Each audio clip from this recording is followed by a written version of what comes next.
Assalamualaikum warahmatullahi wabarakatuh. Perkenalkan, nama saya Rehan Putra dengan NIM 0302 1282 227044 dari kelas B Indralaya. Di sini saya akan menjelaskan tentang bagian-bagian dari ventilasi tambang. Pertama ada duct.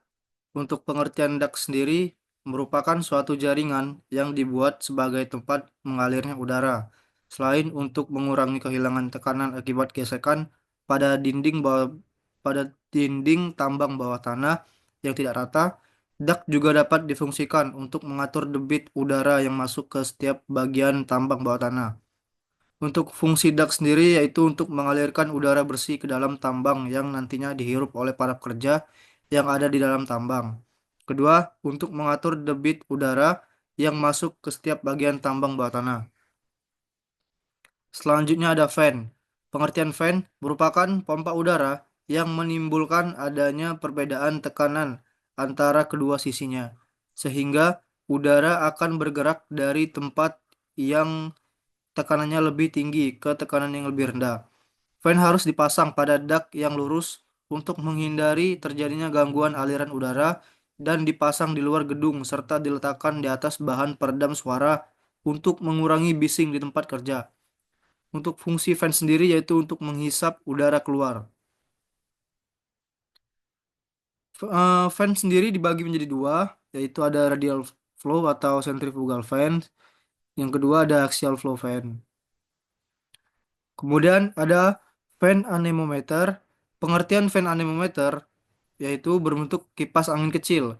Prinsip kerjanya sendiri menggerakkan rotor dengan kecepatan proporsional dan operasi rotasinya sesuai dengan counting system, yaitu beroperasi pada waktu tertentu dan kecepatannya ditentukan dari total revolusi dibagi dengan waktu.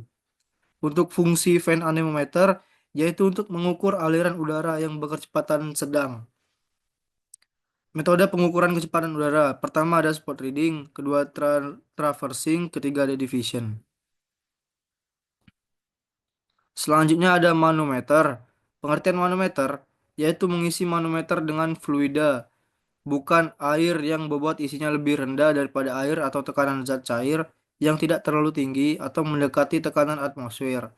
Kedua kaki tabung dihubungkan dengan pitot tube pada titik yang akan diukur perbedaan tekanannya dengan selang plastik. Setelah dihubungkan, maka fluida akan bergerak ke arah tertentu, sehingga kita dapat membaca selisih ketinggian antara kedua permukaan fluida yang merupakan nilai besaran tekanan. Untuk fungsi manometer sendiri yaitu untuk mengukur perbedaan tekanan yang tidak terlalu besar.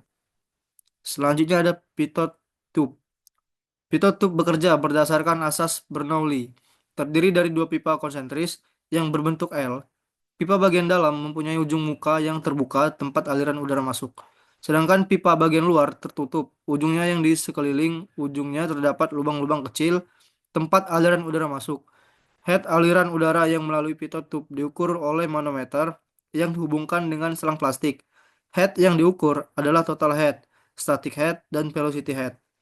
Untuk fungsi pitot tube yaitu untuk mengukur kehilangan aliran udara yang berkecepatan tinggi, biasanya sering dijumpai pada pesawat terbang. Selanjutnya ada sling psychrometer. Sling, sling psychrometer terdiri dari dua buah termometer air raksa yang tujuannya untuk mengukur temperatur cembung kering atau dry bulb dan cembung basah.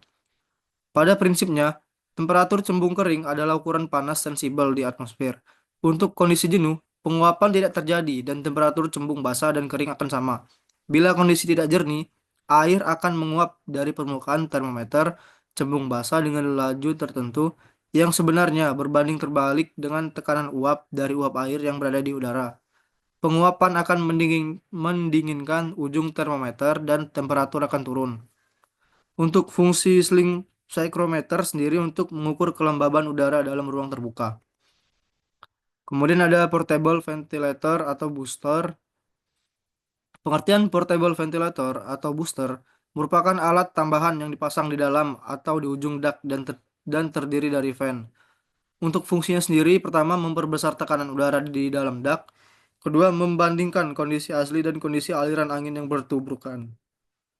Kemudian ada regulator. Regulator sendiri merupakan pembatas berbentuk persegi yang di tengah-tengahnya terdapat lubang dengan dimensi yang berbeda-beda.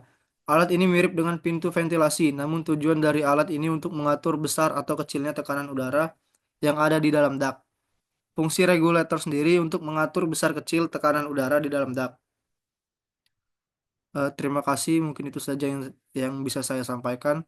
Lebih kurang saya mohon maaf. Wassalamualaikum warahmatullahi wabarakatuh.